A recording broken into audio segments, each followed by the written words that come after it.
7h-9h, les matins de France Culture, Guillaume Erner. Et des matins politiques conformément au temps de parole fixé par le CSA. Bonjour Thierry Mariani, vous êtes député européen, membre du Rassemblement national. Un commentaire par rapport à ce que Camille Magnard vient d'évoquer, autrement dit le nouveau recul de l'extrême droite, la forte montée des Verts en Autriche. Le recul de l'extrême droite, on s'en souvient, est dû à un scandale de corruption où leur leader, M. Strache, s'était fait prendre dans une affaire montée, on ne sait d'ailleurs toujours pas par qui, mais où il avait été proposé qu'il soit acheté par une puissance étrangère, en l'occurrence la Russie. Et je le répète, cette affaire était montée, c'est-à-dire que les Russes y étaient pour rien. Voilà. Après... mais en revanche, il avait accepté. Il avait accepté, oui, non, c'est impardonnable. C'est impardonnable. Il n'y a aucune défense pour... voilà. Ensuite, je constate que ces idées sont toujours à 16%, c'est-à-dire au-dessus des Verts. Excusez-moi, la présentation, on a toujours l'impression que les Verts passent devant tout le monde, mais en réalité, ils sont toujours 3e ou 4e. Voilà, c'est une victoire, je crois que ça a bien été analysé, c'est une victoire surtout du chancelier. Maintenant, il va devoir gouverner en coalition. À lui de choisir quels sont ceux qui sont les plus proches des idées qu'il a défendues. Ensuite, je crois aussi que son score historique est dû à une partie des électeurs du FPE qui ont préféré voter pour le chancelier Kurz que pour le FPE qui effectivement s'était un peu carbonisé dans ce scandale de son leader. Ce week-end, à Paris, il y avait une convention de la droite. C'est le titre qui était donné à ce rassemblement mené par Marion Maréchal. Marion Maréchal qui considère qu'il y a un espace pour cette sensibilité qu'on pourrait qualifier d'extrême droite conservatrice. Vous y étiez, Thierry Mariani ? Non, j'y étais pas. Pourquoi ? J'y étais pas d'abord parce que je n'étais pas libre, mais je vous dis la vérité, même si j'étais libre, j'y serais pas allé. Parce que, écoutez, il y a deux sortes de moyens de faire de la politique et chacun est respectable. Ou plutôt chacune est respectable. Il y a, je pense, ceux qui sont les mains dans le cambouis, qui font de la politique dans les partis politiques, quels qu'ils soient. Et puis après, il y a ceux qui sont dans les clubs, qui réfléchissent. Voilà. Marion Maréchal se met de manière évidente dans cette deuxième voie. C'est tout à fait respectable. Mais c'est pas celle que j'ai choisie. Mais on a l'impression quand même qu'il y a une compétition entre elle et Marine Le Pen. Alors vous êtes du côté de Marine Le Pen. Il y a un espace politique pour Marion Maréchal, d'après vous ?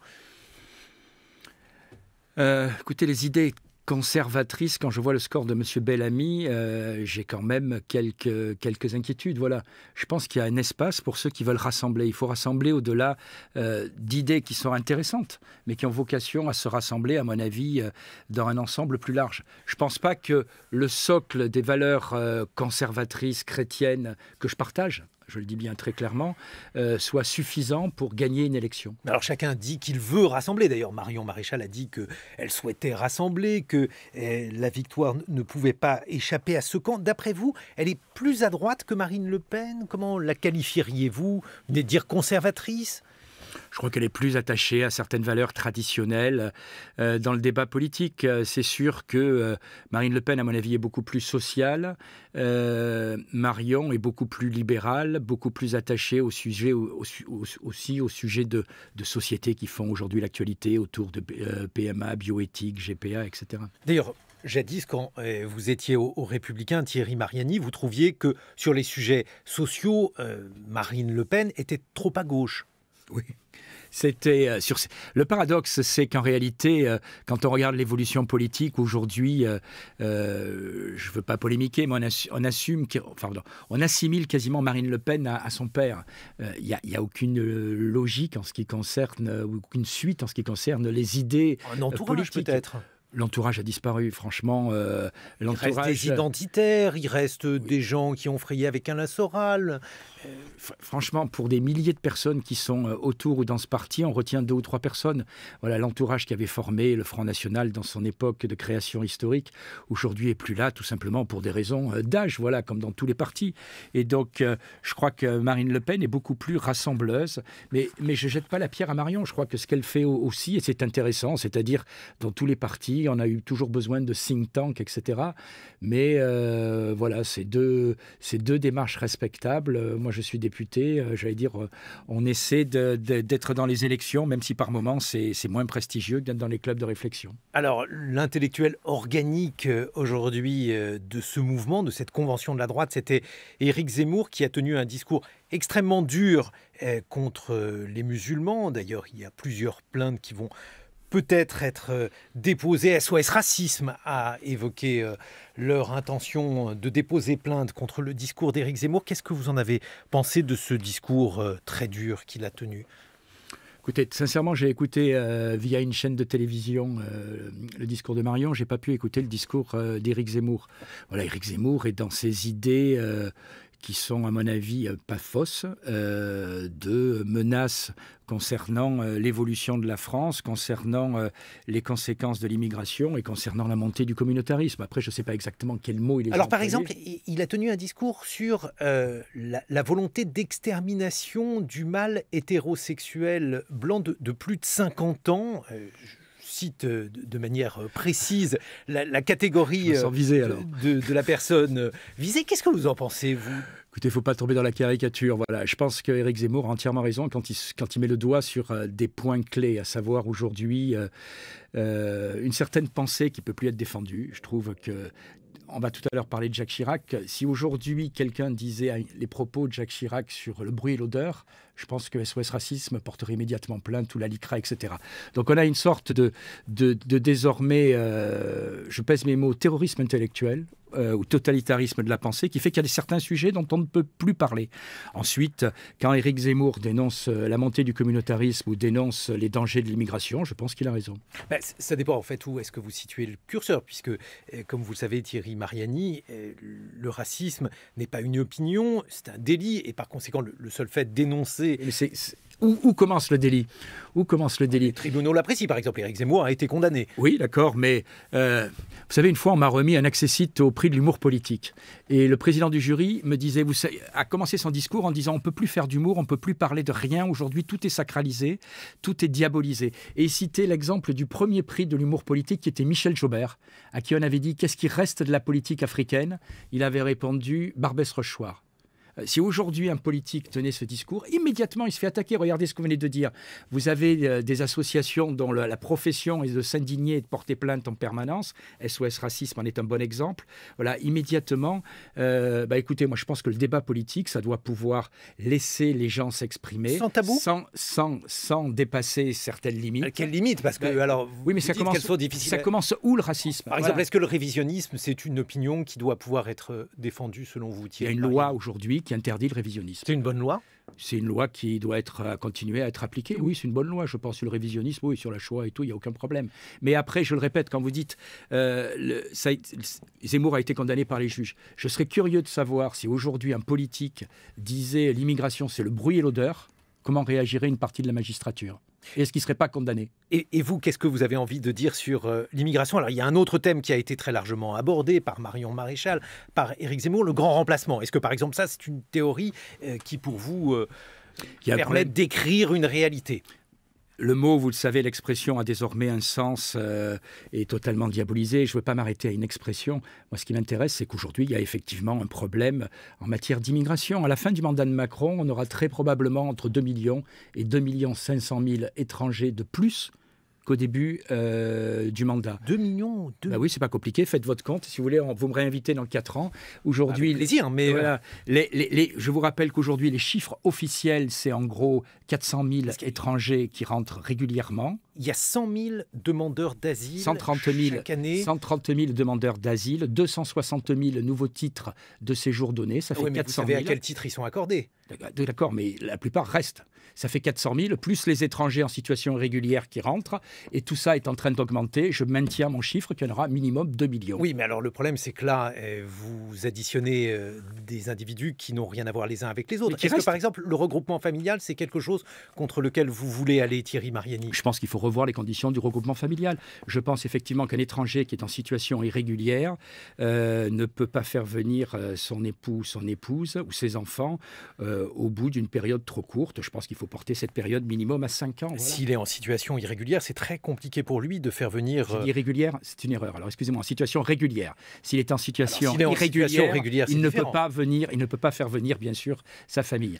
S'il est en situation régulière, aujourd'hui la période est de 3 ans de mémoire, il faut augmenter les conditions de revenus, il faut augmenter les conditions effectivement aussi de durée, voilà. Mais alors, faut revoir justement ces conditions-là. Est-ce que ça passe également par exemple, le fait de revoir le droit du sol, Thierry Mariani? Je pense qu'à terme, il faudra le revoir, oui. Pourquoi? Parce qu'aujourd'hui, on n'a plus aucune assimilation. Voilà. Je vais vous prendre mon exemple personnel. Mon père était immigré italien. Pourquoi je pense que je suis bien intégré? Pour 2 raisons. Parce que j'ai été élevé principalement par ma mère. À l'époque, il n'y avait pas le regroupement familial. Et donc, quand on était immigré, quelle que soit sa nationalité, excusez-moi, on prenait une épouse ou un époux dans le pays. Et il y avait toujours dans le couple quelqu'un qui était là pour aider le gamin pour l'école, qui était là. Voilà. Mon père parlait très bien le français, mais il n'écrivait pas très bien. Il savait compter, heureusement, il a fait chef d'entreprise. Moi, j'ai été élevé principalement grâce à ma mère. Voilà. Aujourd'hui, le regroupement familial fait que très souvent, j'ai été maire d'une ville comme Valréas. Qu'est-ce que je voyais? Je voyais l'été... Dans le sud. Dans le sud, dans le Vaucluse. Je voyais l'été des personnes... marocains ou algériens, aller chez eux et revenir avec une épouse, excusez-moi, qu'ils avaient pris au bled, qui ne parlait pas un mot de français. Pauvre gosse. Pauvre gosse. Mais je suis persuadé que les enfants les aimaient. Votre discours, comme vous le savez, oui. Votre père a dû souffrir du racisme anti-italien. Celui-ci était non, très le fort. racisme, c'est pas la xénophobie. Attendez, mon père a souffert, à mon avis, de xénophobie, mais c'est tout. Voilà, pas de racisme. Alors, le racisme, c'est quoi?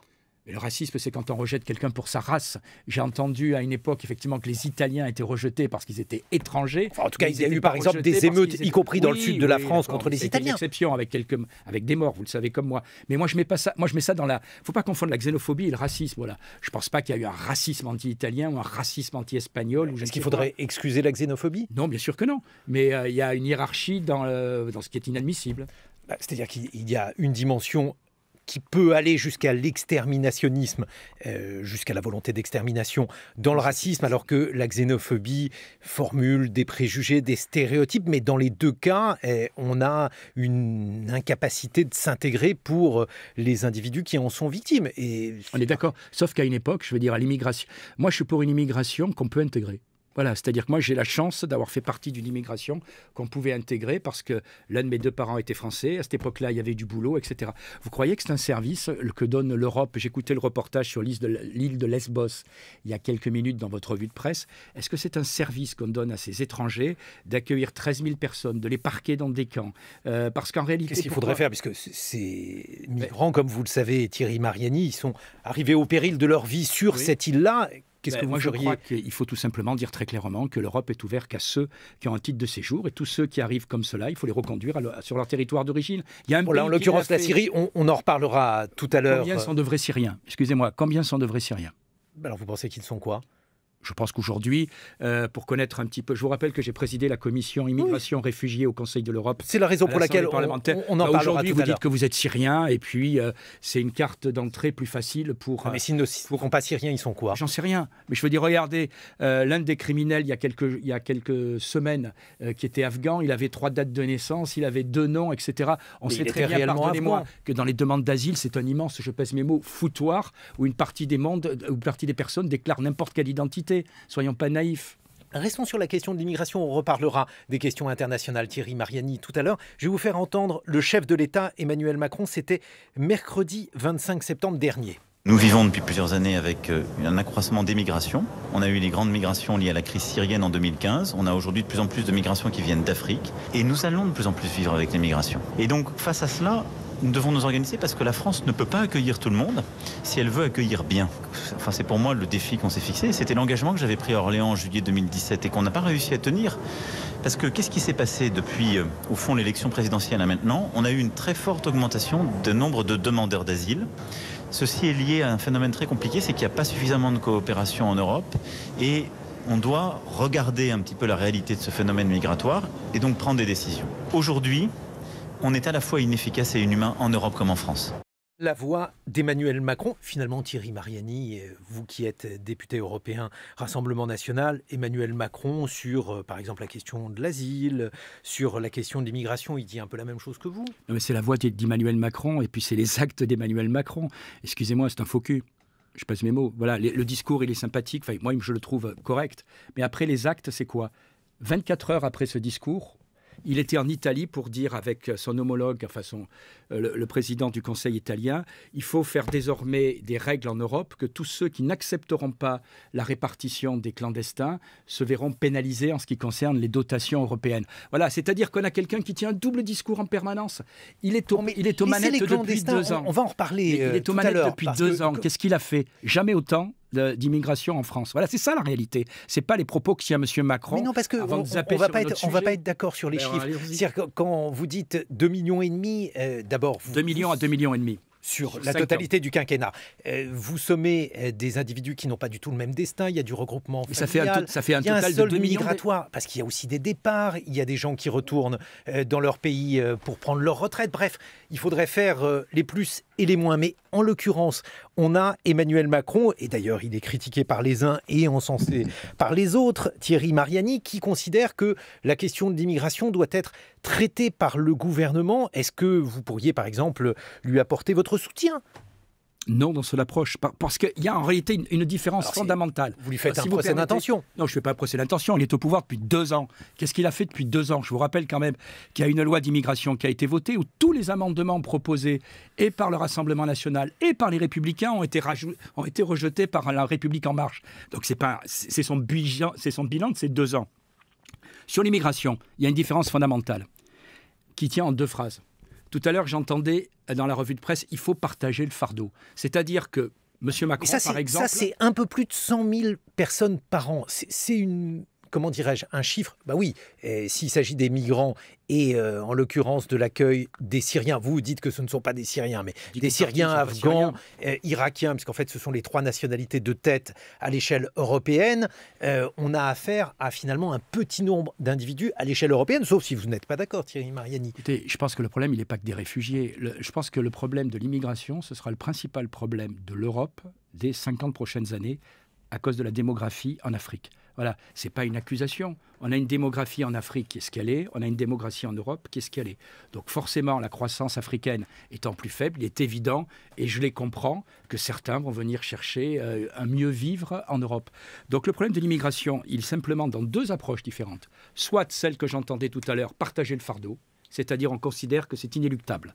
Et dans ce cas-là, qu'est-ce qu'on fait? C'est la vision de M. Macron qui, après avoir tenu des propos disant il faut limiter, il faut contrôler en France... Soit quoi? Qu'est-ce qu'on peut faire? Soit des murs? Soit tout simplement... Non, pas des murs, mais soit tout simplement... Certains présidents le font, hein, mettre des murs. Mais... Oui, et dans certains pays, ça marche. Voilà, je suis désolé, dans certains pays, ça marche. Moi, vous savez que j'ai été député des Français de l'étranger. Je regarde par exemple ce qui s'est passé dans des pays comme l'Australie. L'Australie, à un moment, a dit plus aucune entrée irrégulière. Il y a un moment où, par exemple, on peut faire traiter les demandes d'immigration irrégulière et de réfugiés politiques en Afrique. Bon, on va continuer à en discuter dans une vingtaine de minutes. Thierry Mariani, je rappelle que vous êtes député européen et membre du Rassemblement national. On se retrouve aux environs de 8h20 pour évoquer avec vous ce que vous considérez comme étant des solutions contre l'immigration. Je dis contre puisque vous considérez que le chiffre est aujourd'hui trop important. En attendant, il est 8h sur France Culture et je vous souhaite un très bon réveil.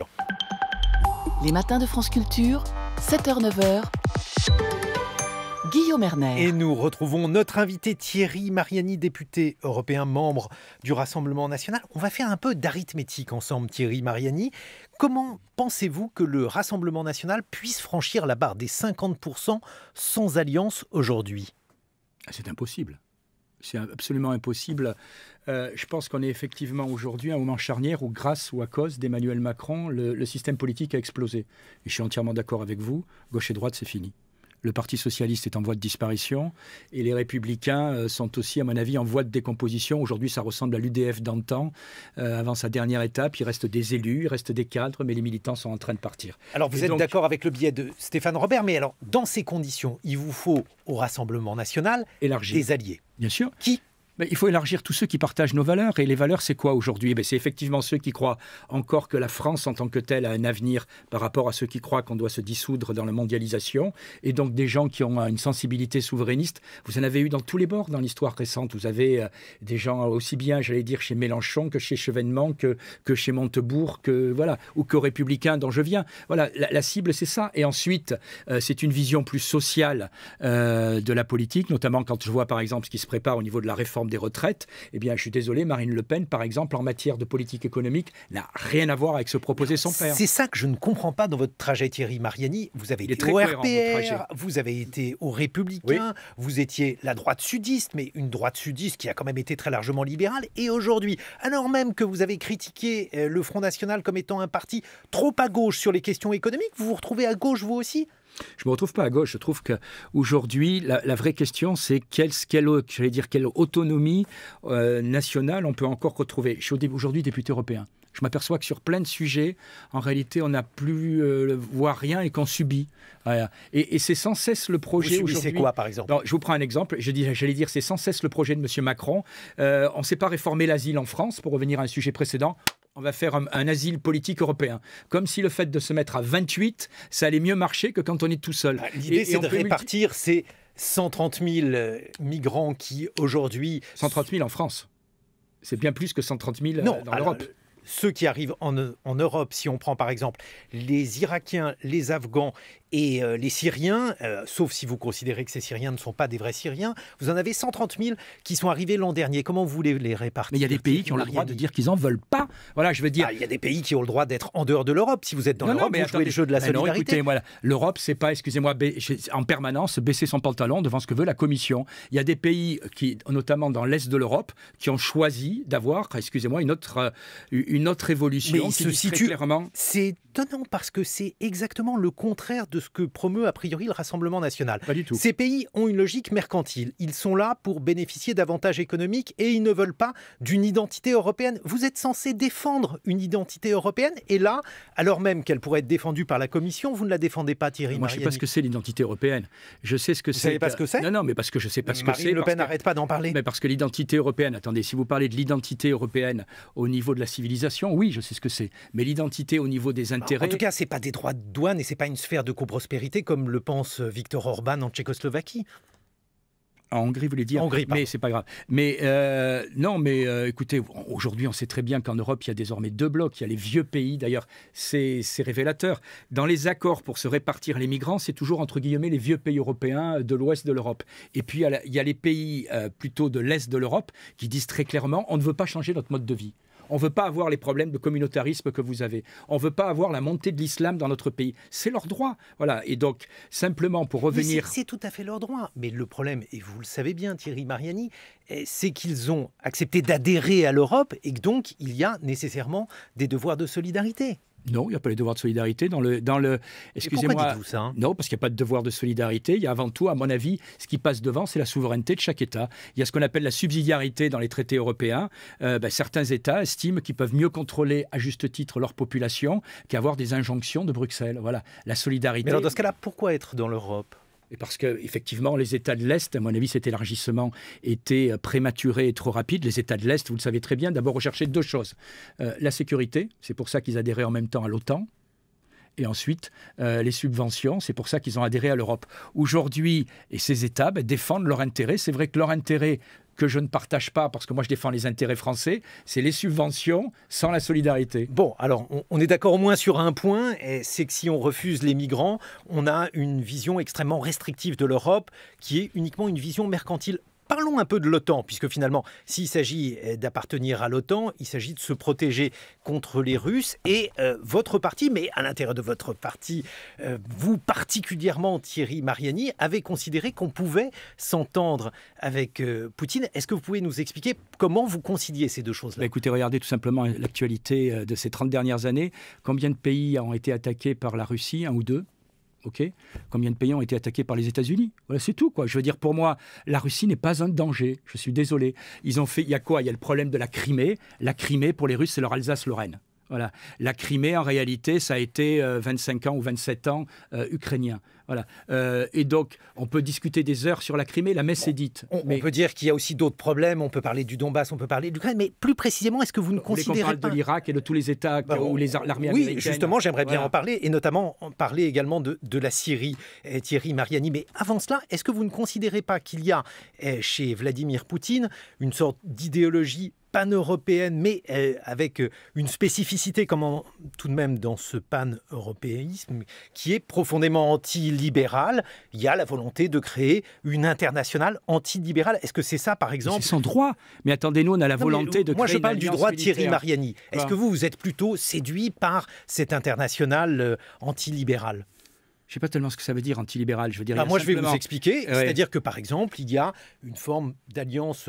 Les uns parlent de rouge-brun, les autres de refus du capitalisme qui serait considéré comme une idéologie cosmopolite. Est-ce que c'est, par exemple, à cela que vous adhérez, Thierry Mariani? Non, je pense pas du tout. Moi, j'adhère simplement à la souveraineté des nations. Je pense que la Russie, quand on regarde l'histoire de ces 30 dernières années, n'est pas un pays agresseur, en tout cas beaucoup moins que le sont les États-Unis. Deuxièmement, je pense que ma sécurité, pardonnez-moi, à Paris, elle n'est pas menacée par la Russie. Elle est plus menacée aujourd'hui par ceux qui supportent les terroristes. Alors, regardons du côté de l'Arabie Saoudite. Écoutez, regardez du côté du Moyen-Orient. Je veux dire, plutôt qu'aller lécher les babouches de M. MBS ou du Qatar, on ferait mieux de regarder qui finance. Voilà. C'est eux qui me menacent. C'est eux qui sont responsables. Et l'Iran ne vous menace pas? L'Iran a tenté de faire un attentat sur le sol français il y a quelques mois. Et l'Iran a déjà des sanctions contre eux. Je vous ferai remarquer qu'on n'accueille pas les responsables iraniens tous les jours à l'Élysée. Voilà. Et c'est pas que je sache.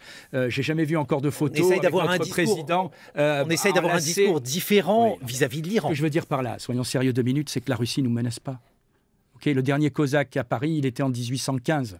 Voilà. Je comprends que des pays comme la Pologne ou les pays baltes sentent cette menace, parce que les derniers chars soviétiques ont quitté en 1992 ou 13. Voilà, donc c'est beaucoup plus récent. Mais arrêtons de dire que la Russie menace l'Europe. Mais il n'y a pas que le pouvoir militaire, il y a aussi ce qu'on appelle le soft power. Je peux vous poser une colle? Allez-y. Qui a le budget militaire aujourd'hui le plus important cette année? La Russie ou la France? Je vais vous répondre, la France. Voilà. Et parce que tout simplement la Russie est exsangue et que les conséquences de la politique économique de Vladimir Poutine, c'est-à-dire que Vladimir Poutine n'a pas du tout réussi à reconstruire l'économie. Tous les défauts. Non, il n'a pas tous les défauts. Il en a un, c'est que son économie ne fonctionne pas et donc il est obligé de tenter de ressouder son peuple sur des slogans nationalistes, faute d'avoir une économie qui fonctionne. Il a fait un choix aujourd'hui, c'est de donner la priorité à l'économie, d'où la baisse des dépenses militaires. Quand on veut préparer la guerre, souvenez-vous de ce qu'a fait Hitler, on réarme son pays. Aujourd'hui, la Russie est l'un des rares pays au monde qui baisse son budget militaire. Alors moi, je veux Thierry Mariani, juste sur le soft power, vous étiez par exemple au conseil d'éthique de Russia Today, la chaîne financée par... Non, c'est faux? Si, absolument, je dis, absolument. La chaîne financée par le Kremlin, le soft power russe. Comme Radio France est financé par la France, comme la BBC est financée par la Grande-Bretagne. Oui, mais le pluralisme est beaucoup plus présent, sauf si vous n'êtes pas d'accord avec France 24 ou en tout cas les différentes chaînes qui sont financées, non pas par tous les États l'Élysée, mais financées par l'État français, ce qui est différent. Dans le cas de Vladimir Poutine, ce soft power, il ne vous paraît pas plus menaçant pour les intérêts français? Absolument pas. Voilà, c'est tout. La Russie s'est mise avec retard à ce que font les autres pays depuis longtemps. Attendez, pendant combien d'années? Non, parce qu'on n'est pas d'accord, vous et moi, sur le fait que France 24 est l'homologue de Russia Today. Vous avez le droit d'avoir votre opinion. Mais France 24, d'accord là-dessus. Attendez, France 24 a ses opinions, comme Russia Today a ses opinions. Le soft power, c'est quoi? Ça date pas d'aujourd'hui. Radio Free Liberty ou Radio Free Europe, au moment de la guerre froide, c'était quoi? C'était les Américains qui... C'était a priori pour aider la démocratie. Bien sûr. Vous pensez que Poutine aide la démocratie? Et les soviétiques faisaient exactement la même chose. Voilà. Donc chaque État aujourd'hui a des moyens radio, etc. Et puis les auditeurs choisissent. Voilà, Russia Today aujourd'hui, pour l'écouter sur la télé, il faut vraiment avoir du courage parce qu'ils sont canal, je ne sais plus combien. Mais je répète tout simplement qu'on arrête de me dire... moi je suis plus inquiet par aujourd'hui Al Jazeera. Moi, je suis plus inquiet aujourd'hui quand je vois le financement de certaines mosquées par des États. Donc, arrêtons ce fantasme sur les Russes, quoi. Ça date de la guerre froide, c'est fini. Vladimir Poutine ne menace pas la France. Non. Il menace les Syriens. C'est lui qui a frappé les Syriens, notamment. Il a sauvé une partie des Syriens. Comment? Expliquez-nous comment Vladimir Poutine a sauvé la Syrie. Il a sauvé, excusez-moi. Aujourd'hui, c'était quoi votre rêve? Que le régime d'Assad s'effondre et qu'on ait Daesh au pouvoir? Voilà. Si jamais les Russes n'étaient pas intervenus, on aurait eu un deuxième Afghanistan. Voilà. Alors aujourd'hui, toutes les bonnes âmes disent mon Dieu, les Russes, c'est scandaleux, etc. On regardait ce pays s'effondrer et en réalité, moi je pèse mes mots, je préfère un régime d'Assad qui n'est pas une démocratie exemplaire à un régime tenu par Daesh. Thierry Mariani, je vais vous faire entendre le témoignage d'un médecin syrien. Dans la première prison, là, j'ai pas été torturé, mais dans la deuxième, oui. Moi, j'étais attaché par les mains par des menottes en plastique, là, je sais pas comment ça s'appelle. J'ai été suspendu sur une porte, puis j'ai commencé à avoir une nécrose, comme vous voyez là, la déformation de ma main. Ils voulaient que j'ai une nécrose complète pour couper ma main, comme je suis un chirurgien, un médecin, et que j'ai soigné les patients. Et il m'a frappé, 4 personnes qui m'ont frappé, c'est le premier jour qu'en arrivant, ils ont frappé tout le monde. 4-5 personnes sur vous, écrasées par les bottes, d'une manière incroyable. On entendait le craquement des côtes cassées sur les bottes. Et c'était horrible, c'était horrible. Thierry Mariani, j'aurais pu laisser ce reportage en longueur avec ce témoignage de ce médecin syrien recueilli au micro de Zoé Varier. Mais bon, on l'a compris, c'est un témoignage absolument abominable. Comment peut-on supporter dans tous les sens du terme ce régime qui a autorisé pareille torture ? Dans une guerre civile qui a duré 8 ans, il y a eu des exactions et il y en aura, hélas, tant que la guerre continuera, de tous les côtés. Vous connaissez une guerre civile sans exactions? Mais qui a causé cette guerre civile? Certainement vrai. À mon avis, l'Occident a une grande responsabilité. Expliquez-moi. Voilà, excusez-moi, l'Occident a une grande responsabilité dans les terroristes qui restent aujourd'hui à Afrin, 30 000. On sait très bien qu'une partie ont été armés par nous. Voilà. Non mais quand même, quand on regardera dans l'histoire le bilan de cette dernière période, on sera, je pense, pas très fiers de ce qu'on a fait en Irak. On ne sera pas très fiers de ce qu'on a fait en Libye. Parlons de la Syrie, juste un instant, Thierry Mariani, parce que vous avez a priori une position qui est rare. Alors, certains peuvent le déplorer, d'autres s'en féliciter, mais en tout cas, une position qui est rare à l'échelle internationale. Vous êtes allé plusieurs fois en Syrie, vous soutenez le régime de Bachar el-Assad. Est-ce que vous pouvez nous expliquer comment on peut soutenir ce régime alors même que c'est lui qui est responsable de la guerre civile? Attendez, ou vous faites de l'immunitarisme, ou vous faites de la politique. La politique, c'est se poser en permanence quand on est député. Quel est l'intérêt de la France? La politique, c'est pas plus on est cruel, plus... Je peux finir de me répondre gentiment? Merci. L'intérêt de la France aujourd'hui, c'est quoi? C'est Assad ou le Daesh? Je suis désolé. Qu'on pense, même si c'est pas parfait, certainement, c'est tout sauf les terroristes. Voilà. Et donc moi, je préfère une dictature, un régime autoritaire, mettez l'épithète que vous voulez, tout en condamnant toutes les exactions, qu'un régime terroriste. Regardez ce qui se passe en Afghanistan, on n'a toujours pas réussi à régler le problème après bientôt 20 ans. Voilà, et donc l'intérêt de la France, je pèse mes mots, c'est d'avoir une stabilité dans cette région. On parlait tout à l'heure des réfugiés. Excusez-moi, quand il y avait des régimes stables en Irak, en Libye ou en Syrie, ces réfugiés, ils restaient chez eux. En Syrie, il y avait des forces démocratiques, les FDS notamment. Toute la stratégie de Bachar el-Assad a consisté à radicaliser ceux qui ne l'étaient pas encore, à supprimer les forces démocratiques pour qu'ils se retrouvent seuls dans un face-à-face avec Daesh et qu'ils puissent prendre à témoin l'opinion publique internationale en disant qu'il était le seul rempart contre Daesh. C'est cela, en réalité, toute sa stratégie, et vous savez fort bien que cette situation est une situation qui lui a profité, puisque aujourd'hui, il est effectivement dans une situation de relative stabilité en Syrie. Finalement, les principales victimes de sa politique ont été son peuple, Thierry Mariani. Les principales victimes de cette guerre ont été son peuple. C'est pas Daesh qui a tué les Syriens. C'est extraordinaire. Enfin, je veux dire, franchement, il y a des moments où vous oubliez quand même rapidement les vidéos où les mecs, on les brûle, les exactions. Non, mais je n'oublie aucune de ces vidéos. Je veux juste... Attendez, les 500 000 morts ou les 300 000, c'est Assad. Ok, donc tout c'est ça. Nous, on est responsable de rien. On a simplement mis dans ce pays, comme en Irak, probablement 250 000 morts, c'est Assad, oui. Personne ne le sait réellement. On a un institut à Londres avec 3 personnes qui publient des chiffres. Je ne parle pas de cet institut-là. Et tout le monde les reprend. Il n'y en a pas d'autres. Alors citez-moi en second. Je sais bien qu'il n'y a pas. Il n'y en a pas d'autres. Il y a pas c'est 3 personnes qui donnent des chiffres. Uniquement pour la surveillance en matière des droits de l'homme. Et vous confessez vous-même qu'ils sont bafoués. Donc il n'y a pas besoin d'un observatoire pour le savoir. Vous pensez que Daesh, c'est mieux? Non. Voilà, non mais attendez. Pourquoi posez-vous cette question? Vous savez bien. Vous savez la différence entre vous et moi. Je vous respecte. Vous pouvez rêver à l'idéal. En politique, il faut choisir. Voilà, c'est tout. En politique, il faut choisir. Moi, je rêve d'un régime démocratique dans le monde entier, où le droit des femmes est respecté, où la liberté religieuse est respectée. Ce n'est pas la possibilité en Syrie. On n'est pas dans une situation gauche-droite. On est dans une situation où, et là, malheureusement, pendant des années, les gens, en fonction des tribus, se sont organisés et souvent se sont détestés. Ben, aujourd'hui, la solution, là, simplement, quand on va en Syrie, qu'est-ce qu'ils nous disent, les Syriens? Qu'est-ce qu'ils nous disent, les intellectuels qu'on rencontre? Ceux qu'on vous laisse le droit de rencontrer, Thierry. Je vois qui je veux. Je suis désolé. Ben, je vois qui je veux. Vous êtes forcément encadré par l'armée. Mais non, mais attendez, moi je suis désolé, je me balade tout seul. Mais de toute façon, qu'est-ce qu'ils nous disent, les gens? Ils nous disent la même chose. Ils nous disent peut-être que le régime actuel, c'est pas l'idéal. Peut-être que le régime actuel, c'est pas ce qu'on rêve. Mais en tout cas, si c'était effondré, on était massacrés. Voilà, c'est tout. Si vous le permettez, allez Thierry dire ça aux chrétiens d'Orient. Vous avez une définition de la réelle politique qui est une définition par trop cynique et par trop machiavélique. Non, par trop réaliste. Non. Parce qu'en fait, au nom du réalisme, on peut tout justifier. Dans ce cas-là, qu'est-ce qu'on ne justifiera pas? On peut justifier la plupart. Allez discuter avec le patriarche catholique qui vous expliquera ce qui se serait passé si le régime s'était effondré. Moi, je vais vous dire les conséquences de cette réelle politique ou de ce que vous présentez comme étant le réalisme. On soutient les dictatures en considérant que les dictatures mettront un terme au désordre et à l'injustice, alors qu'en réalité, l'injustice est le pire des désordres, Thierry Mariani, et vous le savez bien. Et c'est exactement la même situation. Le pire des désordres, c'est l'anarchie. Il y a pire que la dictature, il y a l'anarchie. Je veux dire, alors, la dictature... peut-être qu'on ne sera pas d'accord. Eh bien, on ne sera pas d'accord. Voilà. Le régime de Saddam Hussein en Irak, vous auriez pu rappeler que j'étais aussi l'un des derniers à y aller et à expliquer que c'était une stupidité. Le régime de Saddam Hussein... Je n'ai pas dit que c'était une stupidité, au contraire. Je pense que c'est intéressant d'entendre votre voix, puisque votre voix dissonne dans le paysage actuel. Oui, mais malheureusement, l'actualité m'a plutôt donné raison.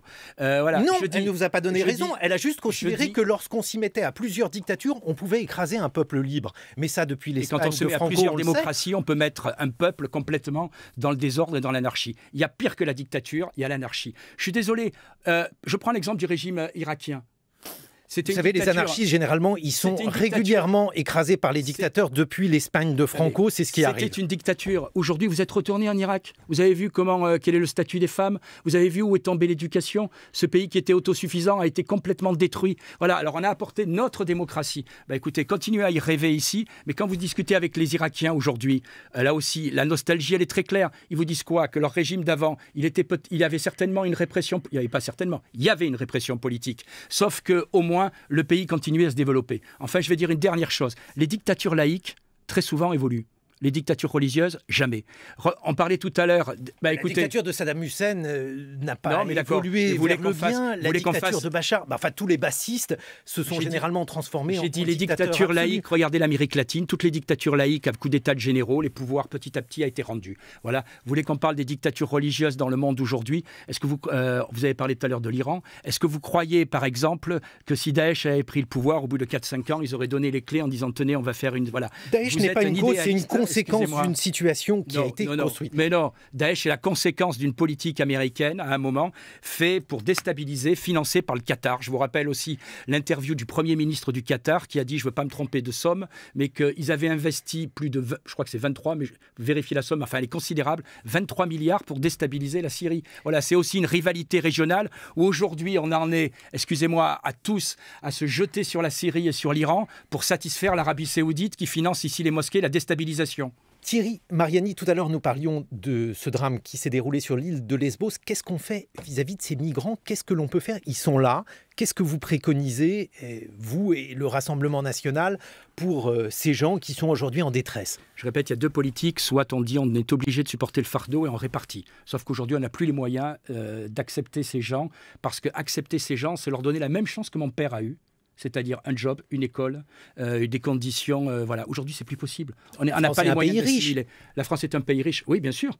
Bien sûr, la France est un pays riche. Il y a 13 000 personnes dans ce camp de Lesbos. On peut très bien en accepter une part. Je vous rappelle qu'on en a aussi des centaines à la Chapelle en général. Hein, donc, ce n'est pas la peine d'aller les chercher ailleurs. Donc, je dis simplement, vous m'avez posé la question, qu'est-ce qu'on demande au Rassemblement national? Eh bien, on demande tout simplement à ce que la politique soit claire. On n'arrive plus en Europe illégalement. Et quand on est illégalement en Europe, on est reconduit dans ce pays. Mais si c'est une question de vie ou de mort, Thierry Mariani, moi, on sauve les personnes, on les ramène en Afrique. C'est ce qu'ont fait les Australiens. Vous voulez les ramener en Syrie? En Syrie, aujourd'hui, 80% du pays est safe. Pardon, et sécurisé. Sauf pour ceux qui sont considérés comme des opposants de Bachar. Mais on va repartir sur la discussion antérieure. Je ne veux pas repartir. Une partie était... Et souvent, ce sont des déserteurs. Mais passons. Voilà. On ne va pas être d'accord là-dessus. Mais en tout cas, Aujourd'hui, qu'est-ce que le Rassemblement national propose plus généralement, puisque depuis le début de cette discussion, vous dites, voilà, il y aura bientôt 2,5 millions d'immigrés en plus. En 5 ans, il y aura 2 millions d'immigrés de plus. C'est ce que vous avez dit, j'ai rendez-vous dans ces 4 chiffres, on ne va pas repartir sur le calcul, mais au final, quelles sont les solutions réalistes, puisque vous vous situez dans le camp des réalistes, vous avez plusieurs fois dit que c'était votre doctrine. Qu'est-ce qu'un réaliste peut faire pour juguler ce phénomène que vous jugez comme étant un phénomène néfaste, Thierry Mariani? J'ai été député des Français de l'étranger, ça m'a donné l'occasion de regarder ce qui se passait ailleurs. La solution pour moi, c'est ce que fait l'Australie. C'est-à-dire un message très clair. À un moment, l'Australie avait exactement le même problème de bateaux. C'est vrai que leur géographie est plus facile. Mais à un moment, ils ont dit très clairement, tous ceux qui veulent arriver en Australie, on prend les bateaux, on sauve les gens et on les amène sur des îles autour. Et qu'est-ce qui s'est passé? Les bateaux ont cessé, les morts ont cessé, parce que dans ce genre de mouvement, le message qui est envoyé aujourd'hui, c'est venez en Europe, une fois que vous avez mis les pieds, vous y resterez. Ceux qui sont là, qu'est-ce qu'on en fait, Thierry Mariani? Et ceux qui sont là, il faut les aider à retourner chez eux s'ils ne sont pas un vrai statut de réfugié politique, c'est-à-dire en général 80%. Je vous rappelle que c'est la proportion aujourd'hui en clair, 80 ou 70% des gens en France. Alors c'est quoi, 80% des 2,5 millions si on reprend votre chiffre, Thierry Mariani? Alors là, vous mélangez plusieurs choses. Non, là, vous 2,5 parliez millions des gens de chez Lesbos, qui sont à l'heure actuelle sur l'île de Lesbos. Ceux qui ont droit à l'asile politique, à mon avis, maximum 20% doivent rester et doivent être protégés. Les 80 autres % sont des réfugiés économiques. Ils doivent être reconduits chez eux parce qu'ils n'ont aucune raison de rester là. Et d'autre part, ceux qui sont à Lesbos le jour, en réalité, on sait très bien que c'est un camp qui se remplit régulièrement et que les gens peuvent sortir régulièrement aussi. Donc ça alimente l'immigration régulière en Europe. J'aimerais terminer cet entretien, Thierry Mariani, en vous faisant écouter la voix de Jacques Chirac, puisque vous avez été, je crois, en 1976 adhérent au RPR. Oh, pendant 42 ans, entre le RPR, l'UMP et les Républicains. On écoute Jacques Chirac. Ne composez jamais avec l'extrémisme, le racisme, l'antisémitisme ou le rejet de l'autre. Dans notre histoire, l'extrémisme a déjà failli nous conduire à l'abîme. C'est un poison. Il divise, il pervertit, il détruit. Tout, dans l'âme de la France, dit non à l'extrémisme. Le dernier discours de Jacques Chirac, comment conciliez-vous ce discours, Thierry Mariani, et votre adhésion au Rassemblement Parce que Marine Le Pen n'est pas extrémiste. Marine Le Pen tient paradoxalement le même discours que Jacques Chirac au début de sa carrière. Elle n'a pas le droit d'assister à ses obsèques. Parce que la famille a rejeté Marine Le Pen. C'est son droit. Voilà, elle n'est pas poussé la porte de l'église devant en disant je veux y assister. Mais pourquoi sa famille l'a rejeté? Ça posait la question à la famille. Voilà, c'est tout. Vous avez une ou deux opinions là-dessus. Mais parce que c'est une sorte de vendetta familiale, excusez-moi. À la limite, ils auraient refusé Jean-Marie Le Pen. J'aurais compris. La fille, elle est coupable de quoi? Elle est coupable de quoi? Elle n'a jamais été candidat contre Chirac. Je vais vous redire l'entourage, les identitaires, Avec l'entourage, on peut condamner plein de monde. Faites attention, parce que si moi je disais ça, voilà, son entourage, c'est quoi? Elle n'a jamais été condamnée. Condamner qui? Elle a jamais. Non, mais avec ces notions de vous êtes coupable parce que votre entourage, etc. Non, enfin, votre entourage, c'est-à-dire les personnes qui la conseillent. Je connais les personnes qui la conseillent aujourd'hui. Je connais les personnes qui la conseillent aujourd'hui. J'ai jamais vu ces personnes-là, point final. Donc je dis tout simplement que Marine Le Pen, aujourd'hui, c'est une sorte de vendetta familiale. Le clan Chirac ne la veut pas. Bon, voilà, elle sera. Il faut savoir qu'il faut faire un édit disant que la famille Le Pen est maudite jusqu'à la 8e génération. Non. Ensuite, je ne considère pas que Marine Le Pen, du tout, soit un extrémiste. Vous savez, quand je vais dans les réunions du Rassemblement national, vous savez ce qu'ils me disent, les militants? Ah, j'étais comme vous au RPR en telle année, telle année, telle année. Aujourd'hui, la plupart des anciens militants, ils ont un certain âge, la plupart des anciens militants des Républicains, du RPR, c'est pas la même chose, se retrouvent chez Marine Le Pen parce qu'en réalité, c'est le même discours, sauf que nous, on l'a pas appliqué. Voilà, vous avez passé cet extrait, vous auriez pu passer aussi l'extrait où Jacques Chirac disait le bruit et l'odeur, et si Marine Le Pen disait ça aujourd'hui, vous diriez quel fasciste. Les temps ont changé. Oui, les temps ont changé, mais d'accord, mais Marine Le Pen aussi, dites-moi le propos qu'elle a tenu, un propos comparable à le bruit et l'odeur. Non mais le propos de Marine Le Pen, il est ce qu'il est. Aujourd'hui, elle est dépassée, en tout cas c'est ce que l'on a évoqué tout à l'heure sur sa droite par Marion Maréchal, par Éric Zemmour. C'est pas elle.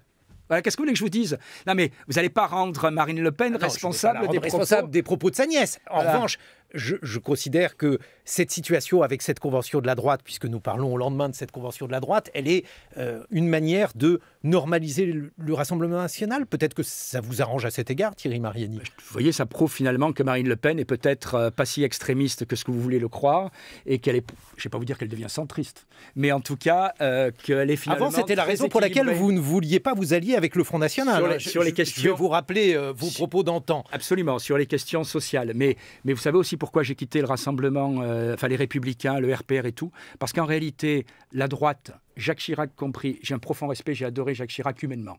Le bilan politique, on le fera plus tard.